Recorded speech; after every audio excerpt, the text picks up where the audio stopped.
people! Todo mundo bem? Estamos hoje começando mais um embarque político. A gente veio filmar hoje num local aberto, num local público, e a gente tem uma convidada super especial. Essa convidada aqui é uma mulher preta, linda, super inteligente e particularmente uma referência pra mim. Então eu espero que vocês aproveitem o vídeo de hoje e vamos lá conhecer a nossa convidada, hein? E hoje a nossa convidada é a Dandara Pinho, mais do que uma referência incrível. A gente vai falar hoje sobre a diferença do racismo e a injúria racial. Além de intolerância religiosa, a gente vai fazer uns ganchos com assuntos super legais que ela vai trazer muito conhecimento pra gente. Espero que vocês aproveitem. Eu esqueci de botar... Foi um fail aqui no vídeo, né? Vai pro make-off. Vamos lá, a Dandara, que é advogada, e ela é presidente da Comissão Especial de Promoção à Igualdade Racial da Ordem dos Advogados do Brasil. Não é pouca coisa, né? Uma pessoa maravilhosa. Vamos lá, Dandara, a gente quer saber o que você acha, né? E que expõe pra gente a diferença entre o racismo e a injúria racial. Bom, Yasmin, bom dia, boa tarde, boa noite a todos. Sejam todos bem-vindos ao canal da querida doutora, a futura doutora Yasmin. Curtam aí, viu? Curtam, compartilhem, se inscrevam. Isso.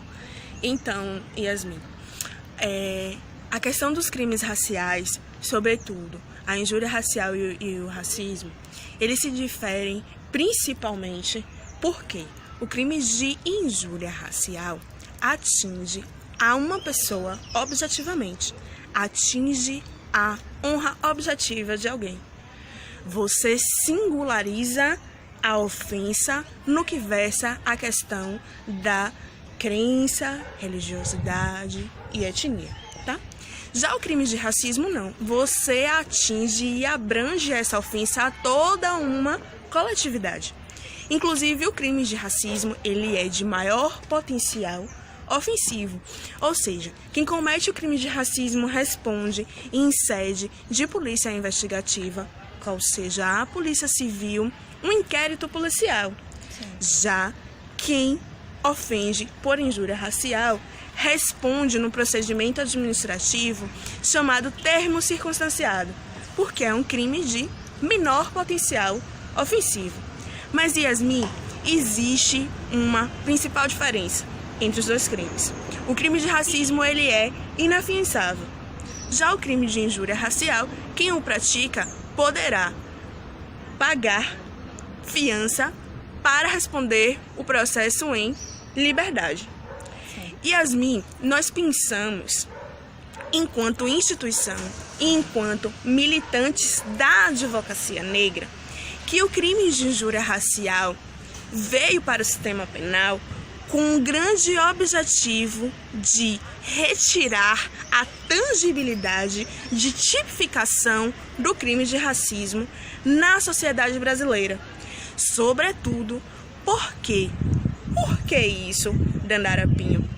Porque o crime de racismo é de maior potencial ofensivo.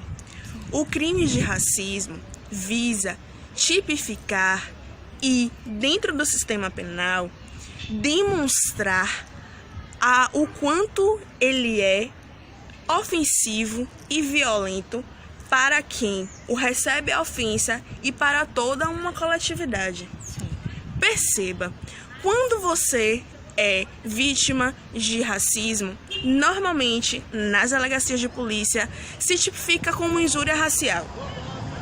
E esse processo, ele segue para a justiça criminal em sede de juizado, diferentemente quando é tipificado como racismo, que é ação penal pública, inclusive incondicionada à representação da vítima. Sim. Por ter toda uma coletividade ofendida. Yasmin, nós temos o melhor e mais completo Estatuto de Promoção da Igualdade Racial, que é o do nosso estado.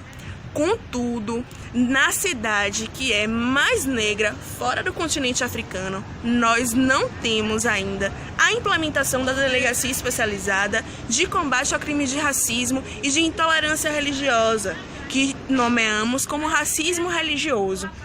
No artigo 79 da nossa lei, tem lá a necessidade de ser criada uma delegacia especializada. Todavia, nós já estamos em 2018, o nosso estatuto é de 2014 e ainda não foi implementada. Nem ao menos uma delegacia, gente. Vamos ver.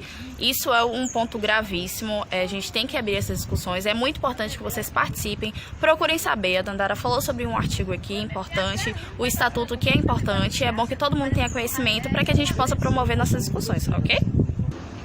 Então, gente, visto isso, vistam todas as questões do racismo religioso, a gente vai aproveitar para fazer um gancho com a intolerância religiosa. A gente tá vendo aqui a Dandara maravilhosa, olha a vestimenta dela, incrível, linda! Sim, porque eu sou Yaô! Ela é Yaô! Veja só, Yasmin, a gente chama de racismo religioso porque a questão da etnia, da etnicidade e da identidade cultural tem um grande teor de como você é visto na rua em Salvador enquanto religioso, enquanto religiosa. Por exemplo, é muito fácil, e isso já aconteceu algumas vezes desde a minha iniciação, desde que eu estou nesse processo, vestindo branco e usando o turbante, de algumas pessoas perguntarem: você é baiana? Mas que tipo de baiana? Não é baiana por nascer na Bahia, é baiana por ser baiana de Acarajé. Ser baiana de Acarajé, nós sabemos que é um histórico de uma questão religiosa arraigada muito forte. As mulheres de Ançã, as mulheres de uma determinada Iabá, de uma determinada Enquento, tiveram a possibilidade e a aprovação da ancestralidade, do sagrado, para realizar a comercialização do acará, do acarajé, né? Contudo, nós que somos religiosos e religiosas de matrizes africanas, batuques de Minas Gerais, candomblé e umbanda, nós temos inserção em outras profissões. E quando se há essa pergunta, essa interrogação, você é uma baiana? Não é uma baiana de nascer na Bahia, é uma baiana de ser baiana de Acarajé.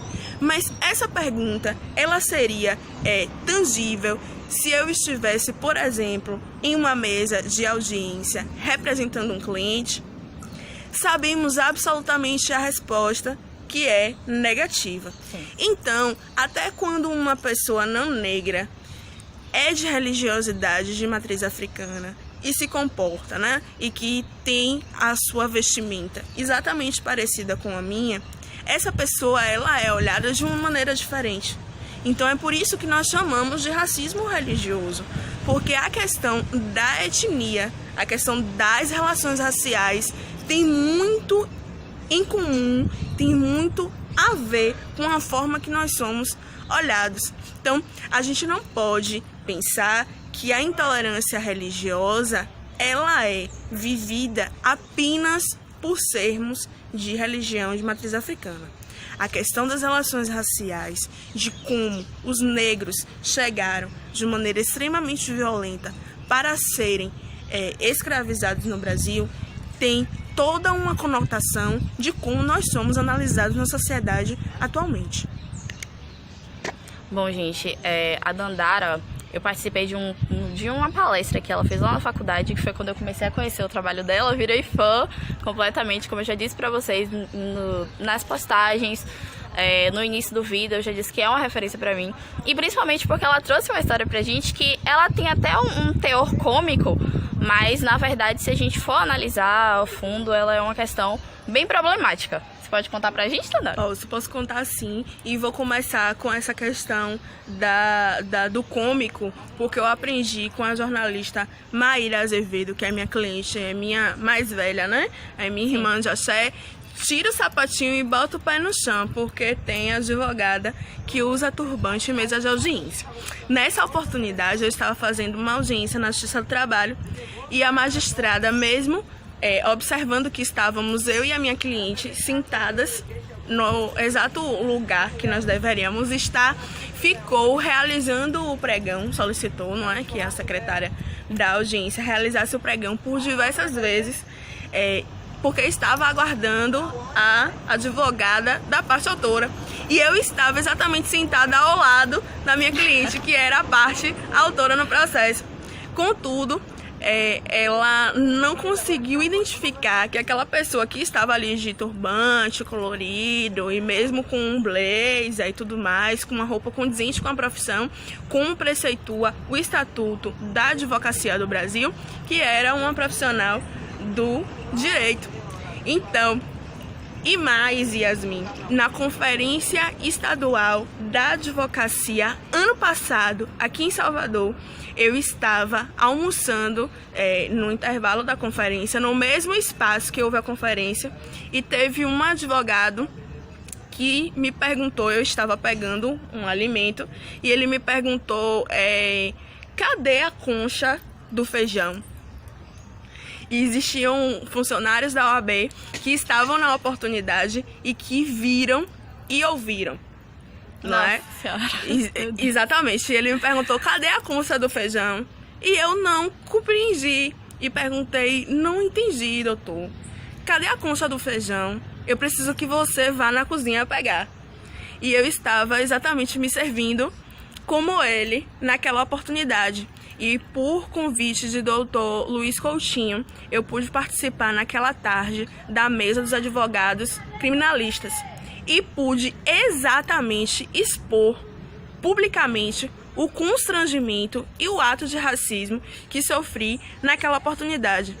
Todo mundo pensa assim, isso ainda existe aqui na Bahia? Nós não podemos nos enganar com o mito da democracia racial.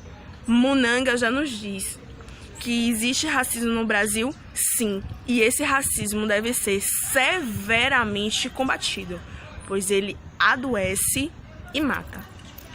Gente, visto todas essas coisas, todas essas colocações maravilhosas de Dandara, muito bem colocadas, inclusive, eu peço pra vocês, esqueçam essas expressões de mimimi, de racismo, de que, nossa, em pleno 2018 ainda existe que isso. É coisa da sua cabeça, não é. Procurem os órgãos. Procurem uma delegacia de polícia, procurem o Ministério Público do Estado da Bahia, procurem a Ordem dos Advogados do Brasil, procurem a nossa comissão, a Comissão de Promoção da Igualdade Racial. Denuncie, não seja vítima do crime de racismo. Nós, baianos, precisamos denunciar e permanecer todos os dias na luta pela implementação da Delegacia Especializada de Combate ao Crime de Racismo. Nós precisamos sermos respeitados e respeitadas. Não se calem, o racismo existe, mas podemos combatê-los e estamos aqui para isso. Avante sempre, muito obrigada, Dandara. Racistas não passarão. Não passarão. Gente, bem blogueira ela, né? Super blogueira. Blogueirinha. Feita. Incrível. Gente, muito obrigada por assistir. Não se esqueçam, se inscrevam no canal. A gente vai ter outros convidados maravilhosos. Curtam, compartilhem, fortaleçam a luta de combate ao crime de racismo. Fortaleçam o canal da doutora Yasmin. Muito obrigada pela sua participação. Eu espero que você venha mais vezes. Peçam, gente, peçam no canal. Tragam Dandara novamente, porque ela tem muito conhecimento pra passar pra gente. E com certeza, se vocês pedirem, ela vai... Com certeza. Vai adorar a vídeo. Estamos à disposição. Um beijo, até o próximo vídeo. Tchau, tchau.